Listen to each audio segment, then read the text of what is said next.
Welcome to Borders Rugby in Focus. We're here at Duns Rugby Club for this week's edition of the programme. A little bit later on we'll be hearing from the Duns Rugby Club captain, David Hutchison, and Archie Pilcher, one of the club's young up-and-coming stars. We'll also be down at Berwick hearing from Colin Young, and across at Melrose Wasps, where we're in conversation with Jeremy Brett. But we're going to start off the programme this week in conversation with Bruce Millar, Director of Rugby at Duns, and a real club stalwart. A stalwart of the Scottish game and a man synonymous with success at Duns and at Watsonians, Peter Gallagher. Peter, I'll come to you first of all. I want to take you back in time a little bit, because things have changed around this place in the last few years quite significantly. But you're a local lad. You were schooled at Mcnish High School. You started your very illustrious rugby career here in Duns. Can you just give us a flavour of what life was like when you put on boots for the first time and maybe represented the school, for instance?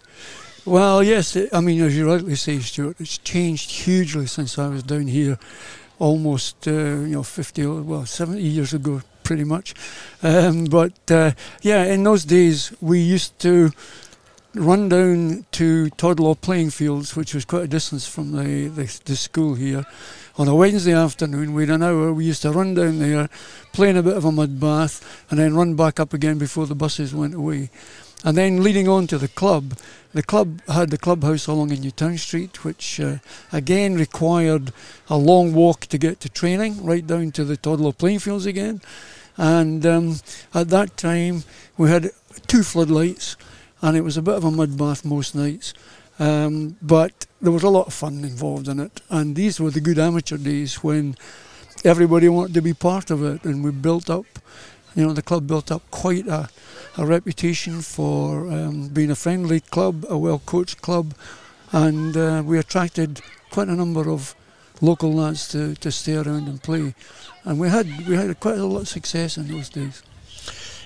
The game obviously left a real impression on you as a youngster, because you took that through your time teaching in Edinburgh, but obviously through teacher training before you became a teacher, and that then became really central to you then passing on your knowledge and experience as a teacher, as a coach for future generations. And while you were a player, you did reach a significant level, winning an Edinburgh District Championship as captain.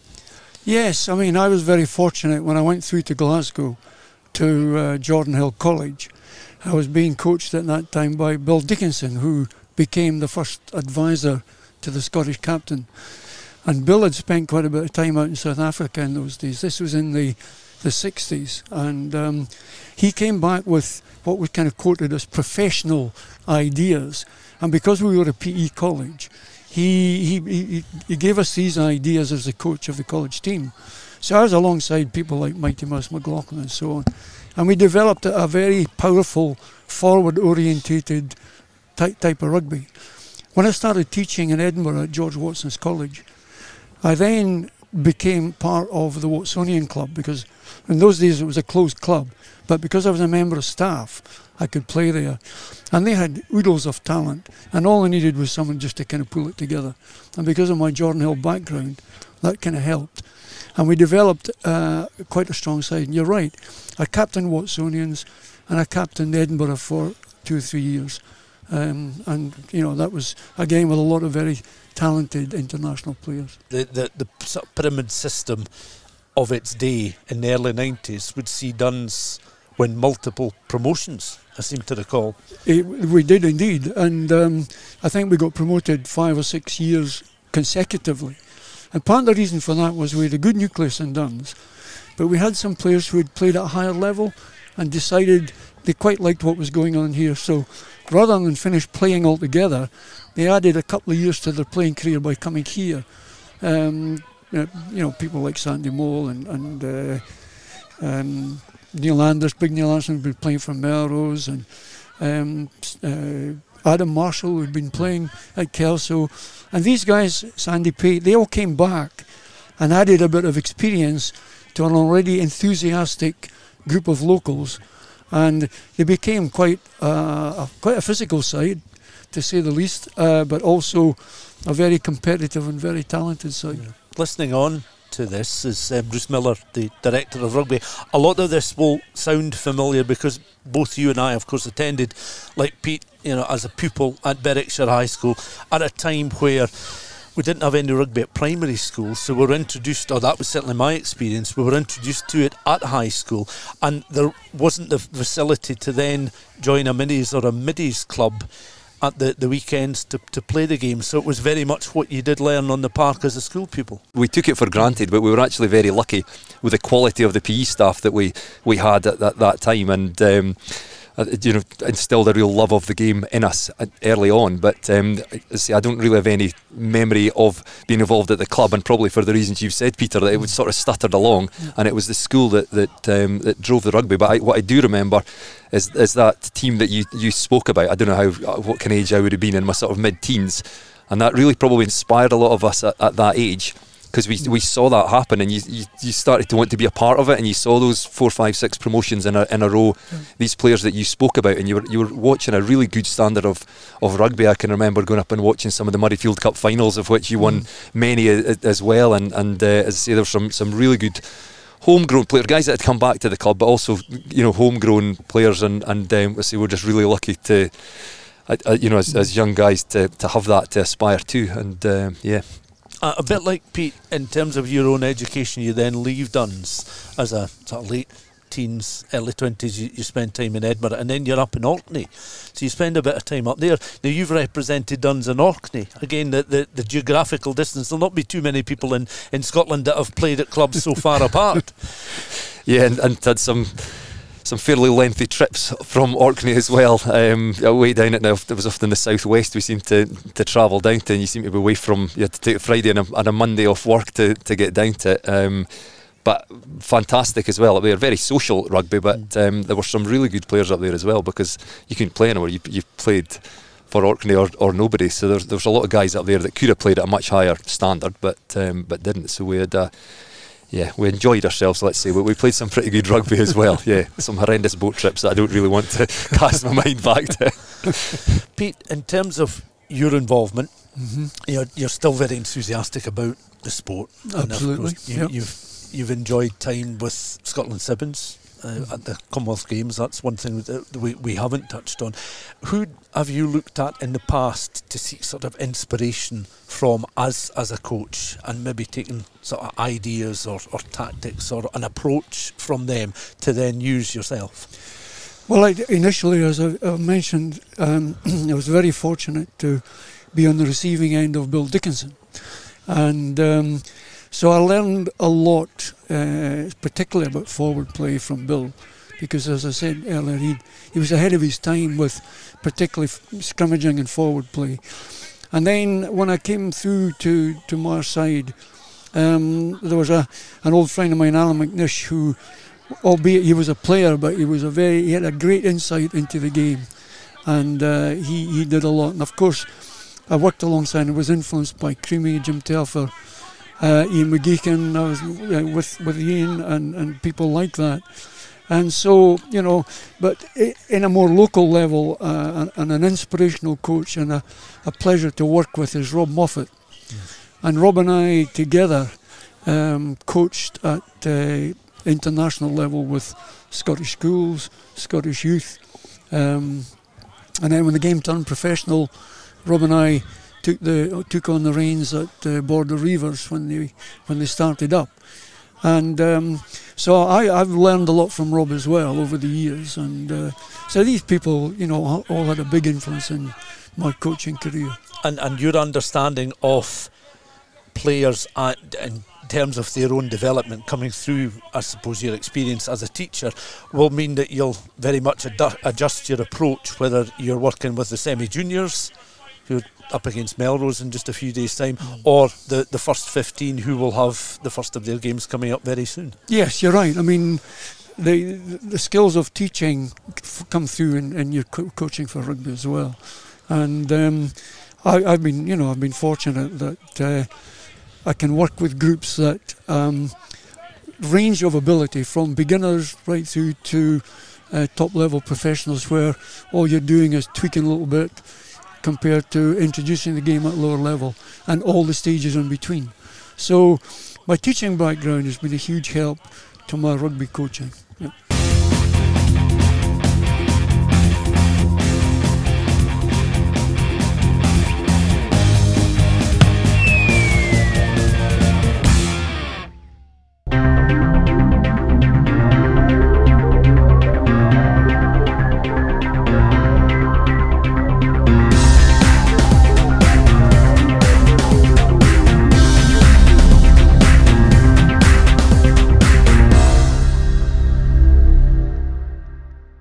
Now joined by club captain David Hutchison and Archie Pilcher, a young up-and-coming prospect that the club certainly has a lot of attention's going to be spent, I think, around you during the course of this season, Archie, and certainly a lot of excitement around the prospects that you're looking to bring to your own game and to the club here itself. Tell me a little bit about your own game, first of all, where you are and your aspirations and hopes for the future.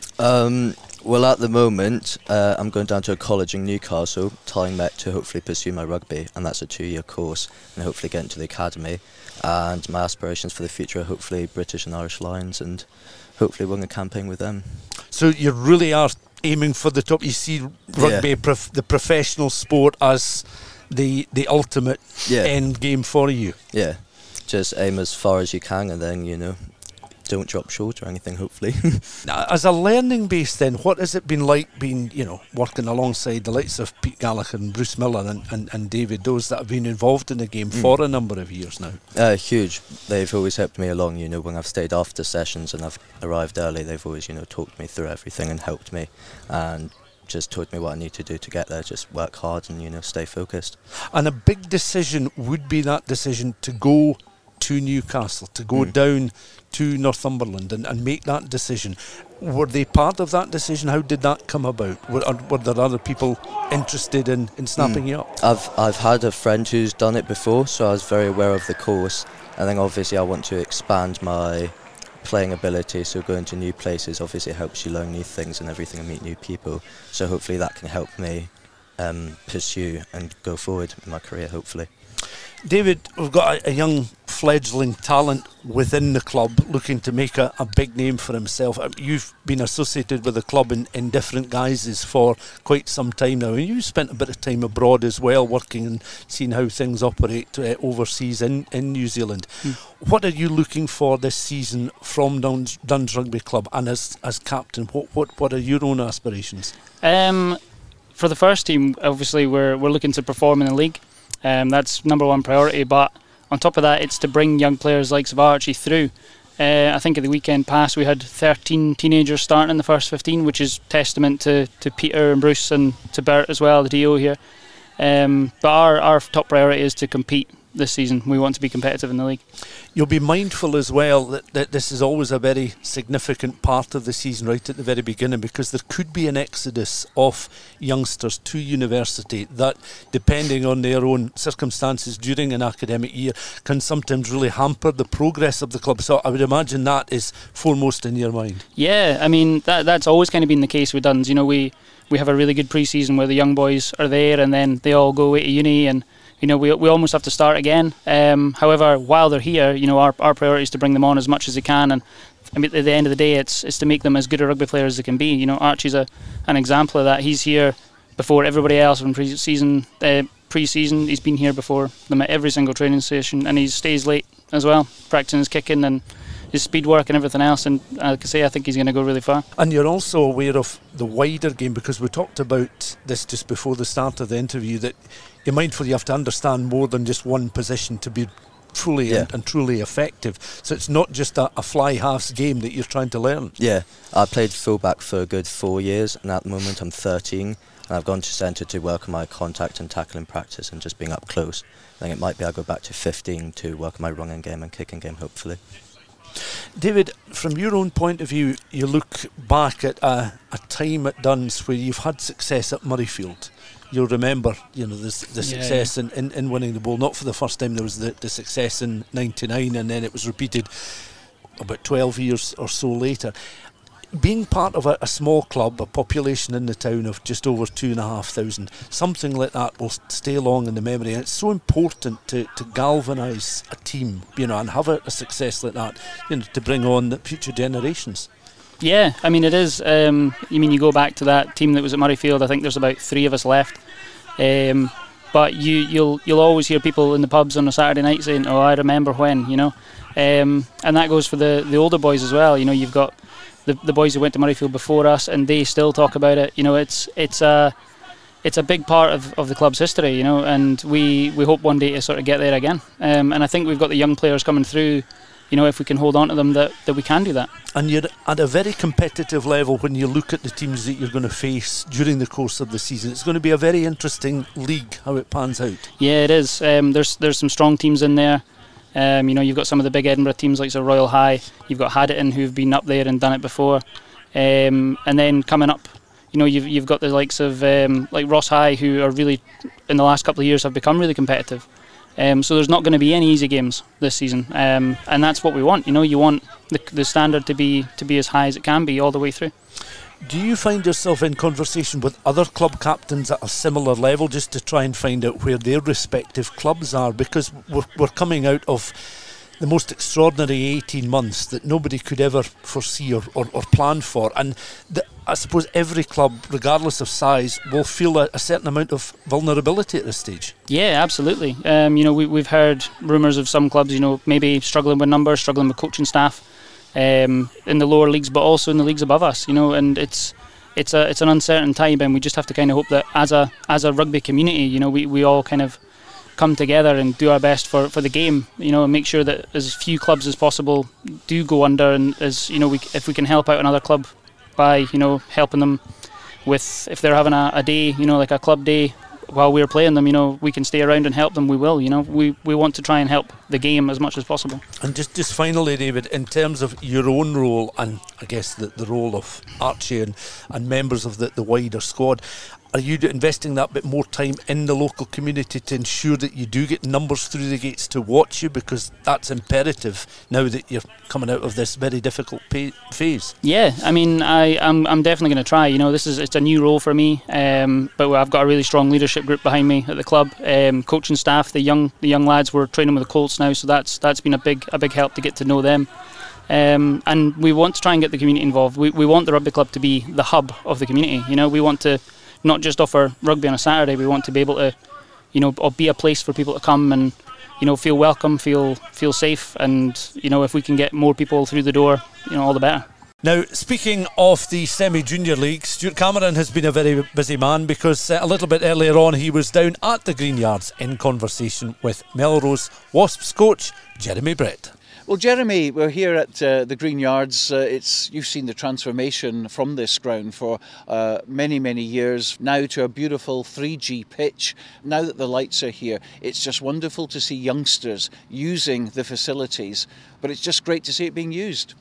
Yeah, I completely agree. As someone who's been involved in the club for quite a few years now, it's just wonderful to see the Green Yards being used. And I always say to some of the old guard who maybe weren't too sure about this development, is that the Green Yards was always a beautiful, beautiful surface, but this is beautiful in another way. But the main thing is that people are using it all the time, because even as an under-18s team, you might have got to play in the Green Yards 5-6 times a year, but there was no chance of ever training on it. So, and sometimes when you walk past, at 8-9 o'clock at night and the lights are on, it's absolutely gorgeous, and just to hear people out there. So yeah, very, very pleased with the development. And as you say, I mean, 6, 7, 8-year-olds, using the surface here, playing in front of the iconic stand and everything else. Yeah. That never used to happen, and now this is their little field of dreams, I suppose.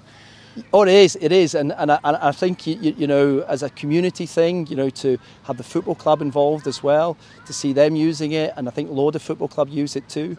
So for me, it just brings the community closer together, and also the club itself becomes more vibrant. It's getting used, the footfall's far greater. So yeah, no, I couldn't be any more positive about it. We need to grow the game, and we need to grow the game at grassroots level.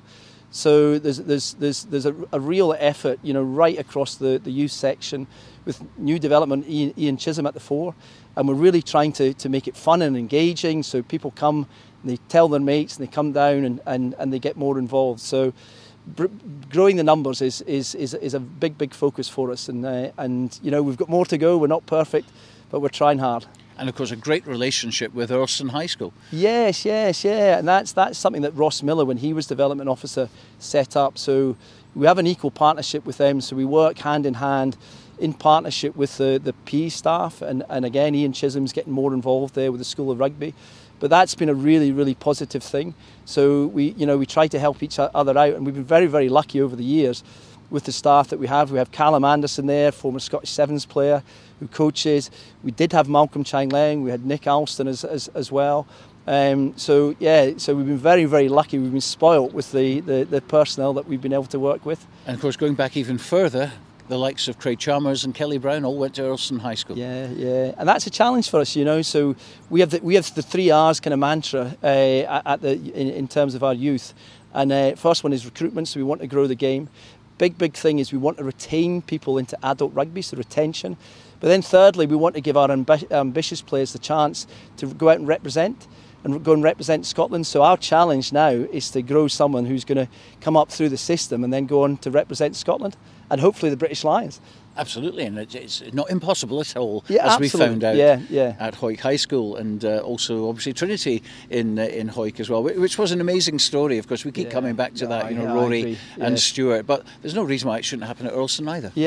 Or anywhere there's else. Definitely something in the Hawick water. It's amazing how they keep producing these guys, and we're trying to develop a closer relationship with Hawick as well. So hats off to them. They've done a great job, and that we want to hang on to their coattails and develop our own players too.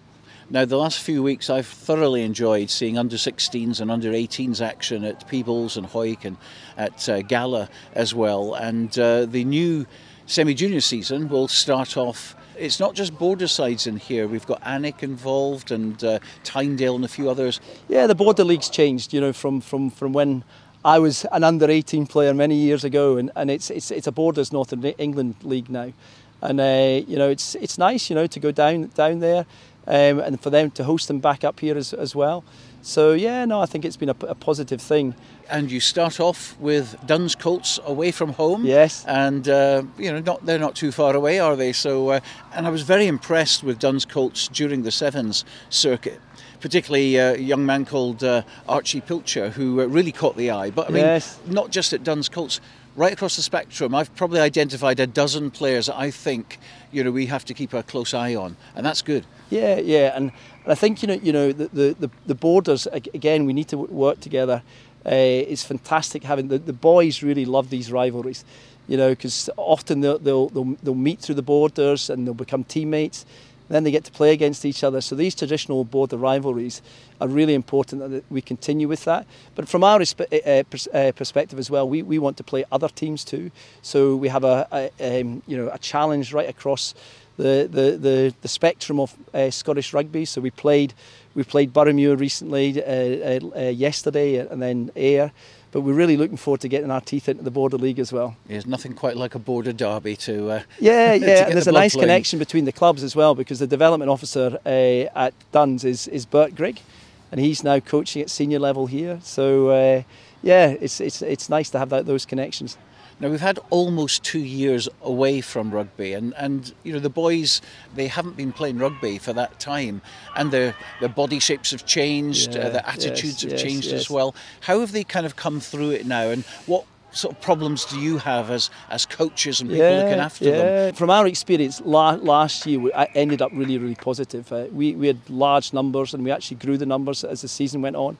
So that was really good, and we felt a responsibility to provide something meaningful for the boys to be together and enjoy themselves. So last year we ended up quite a positive experience for us, but we didn't have an end product. So the great thing is we're getting back into games.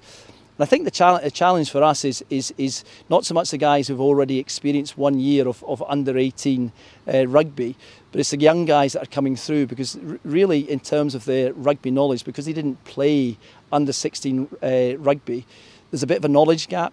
So we've worked really hard in the last sort of 6-7 weeks in just trying to build that knowledge gap, and we're getting there. There's more to come, but we're very excited about the group, and it's lovely. As 18s coaches here at Melrose, we see it as a privilege because we get them for 2 years, and not only can we shape them as rugby players, but we can also shape them as young individuals as well, and that's really, really exciting. And it's interesting you mention that, because one thing I identified obviously at the Peebles tournament, I was interviewing Luke Townsend, and I was so impressed with the way that on and off the pitch he carried out his duties. He was very, very professional. Great credit to his dad and his family and the club. No, he handled himself well. We were very, very proud. And actually, there was no surprises. Luke's very, very mature. He's an intelligent young man. But also he's a fantastic role model for our guys. He's very humble. He doesn't take himself too seriously, and he's fully committed as well. And watch this space with him, because he's an exciting young talent too. And he's got a sand club, hasn't he? Always shouting Toonie as well.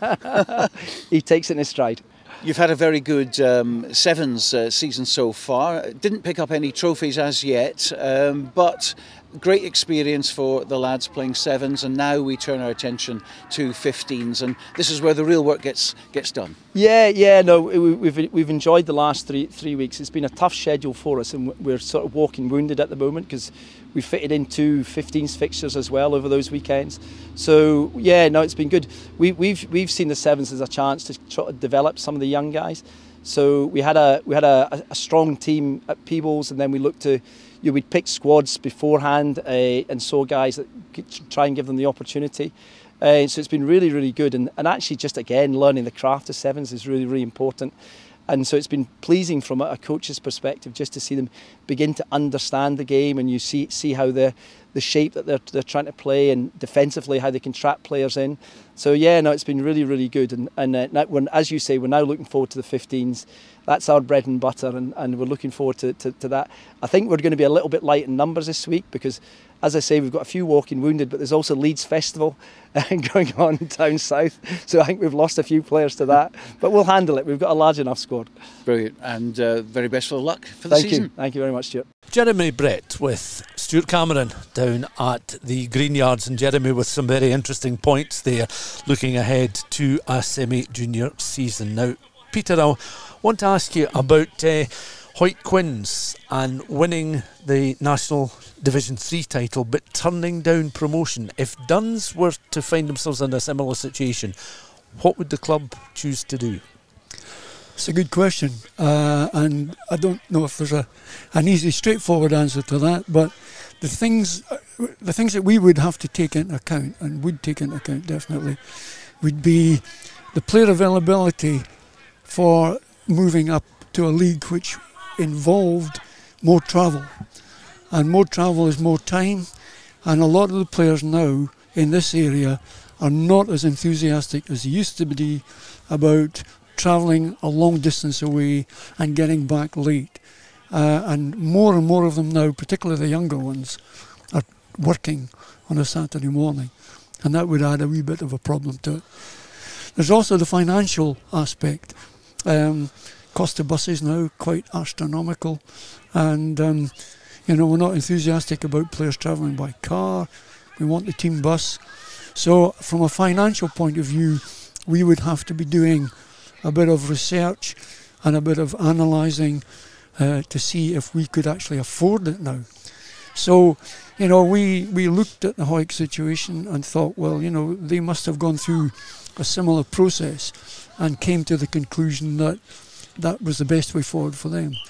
And I think a number of teams in that league would find themselves in a similar position. So it's not an easy one to answer. We would love to go up, no question about that. We would love the higher competition, as we used to do when we won 5 in a row and so on. But times have changed a bit now, and we would have to be careful about making a decision without consulting the players and without consulting our finances. A slight feeling of a glass ceiling, perhaps, in the game for clubs at a certain level. Absolutely, and it's very real, and we need, they'll all be keeping an eye on that.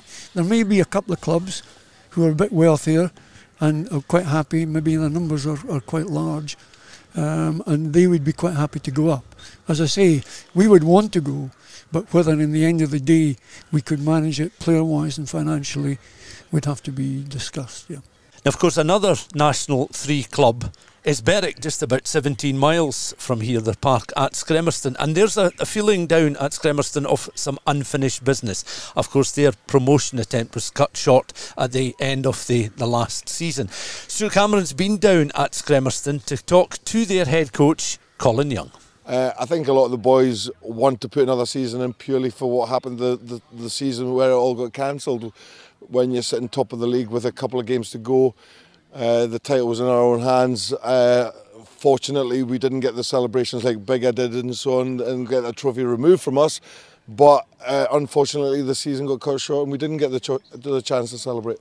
And that will make you just even more determined as a club. Oh, absolutely, yeah, no. We've all said that these boys just came back a year older. You know, you've still got to remember the average age of them is probably 22, 23, with a few older guys. You can see that these boys have put on, they've become men in the absenteeism of a year, and they've put on bulk in the right places, we believe. They've been working hard but on their own. You can definitely see that their fitness is still there. They came back in quite good shape, and it's only looking good for the season, fingers crossed. Now, as well as the players, the coaching staff is settled as well. There's Owen Weatherhead, there's Stephen Gilchrist, and of course yourself. Yeah, and Paul Pringle, obviously.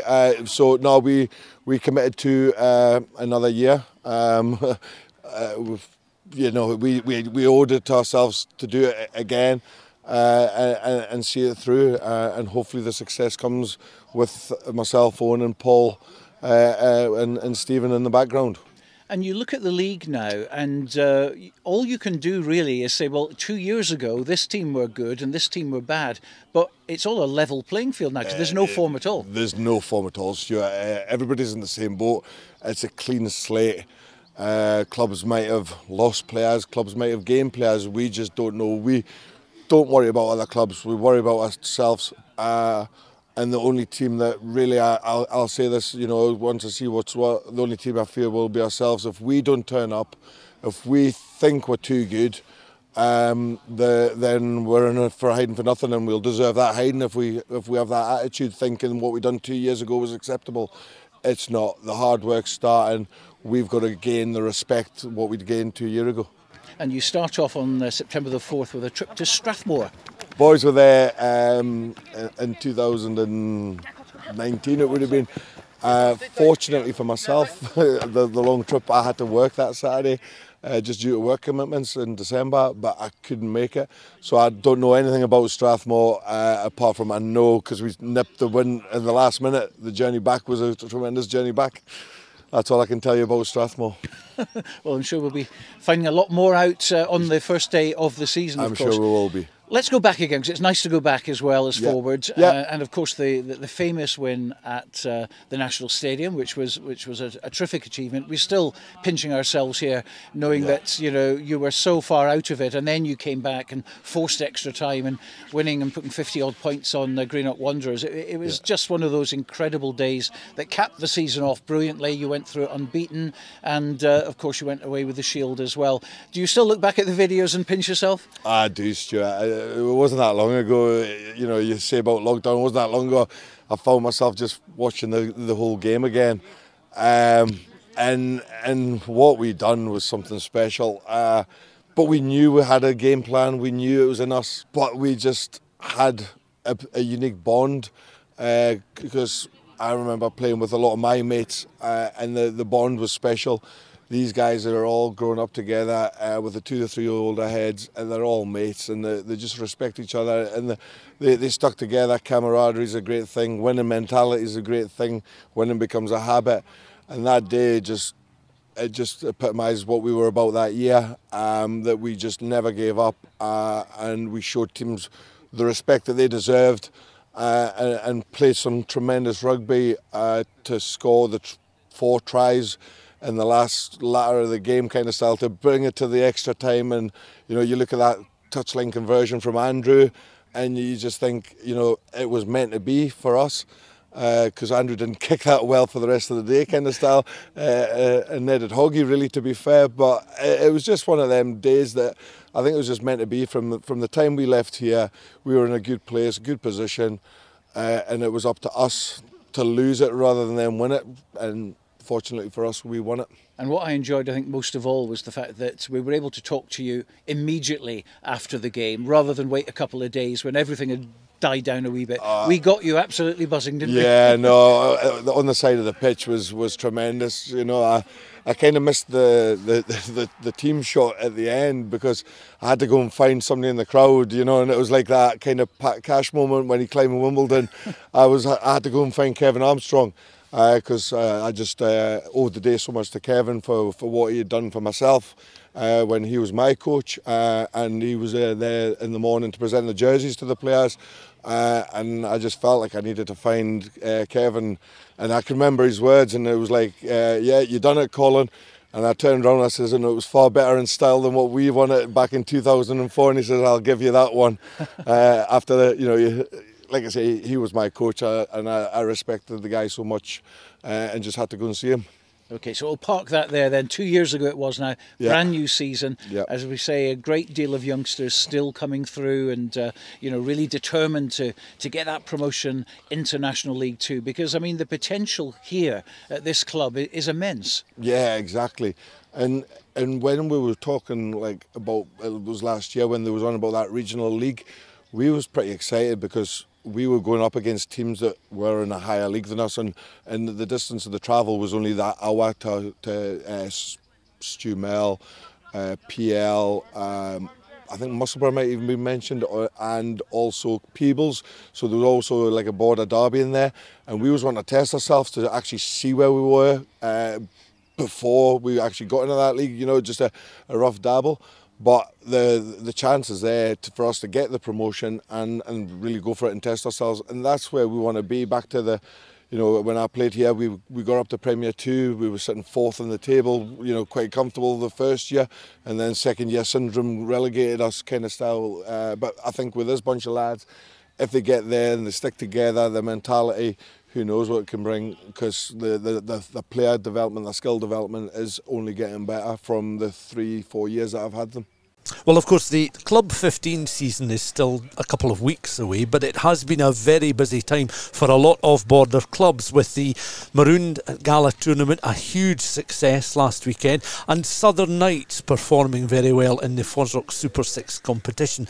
Bruce, we'll start with Southern Knights. Now, both you and I have been watching with interest the Fosrock Super 6 competition. It's now in week 5, coming up to week 5. We've got a very good idea that the quality of opposition that the Southern Knights are up against, but they find themselves top of the table, so they've started very well indeed. Yeah, a fantastic start, unbeaten in 4 games. Got that draw up at Bridge Hawk on the opening day, and then followed that up with 3 wins. I watched them, I think, on their third fixture. That was their first home game against the Ayrshire Bulls, you know, big physical side and fast out wide, and they outplayed them that day. They're a very let's say a complete side. You know, they've got everything that you'd want in their back division, but their driving maul that day, their driving line out was superb as well. So I'm not surprised that they're sitting top of the table. Very unpredictable as well. I mean, we saw that result against Watsonians, who were sitting top last week, and then well beaten in their game, which kind of blew the league table wide open and leaves the Southern Knights sitting at the top. And of course, the two go head to head. Watsonians will be hurting after that one, and the Southern Knights visit them this weekend, so they'll have a big ask up there, but I think they'll do well.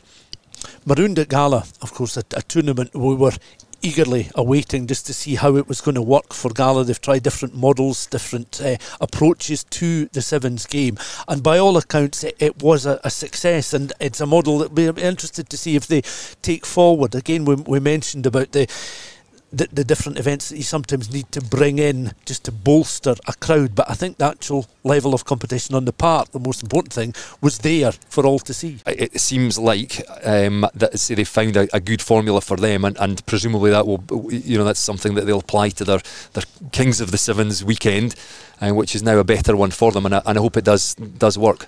Approaching the end of August, of course, Duns, their season begins at the start of September. A huge weekend as well for Southern Knights as they aim to remain at the top of the Fosrock Super 6 Championship. So plenty of rugby for people to look forward to, but they'll be wetting their lips for the start of the regulation season when it comes round very soon. I suspect it'll be they can't wait to watch Duns playing rugby again.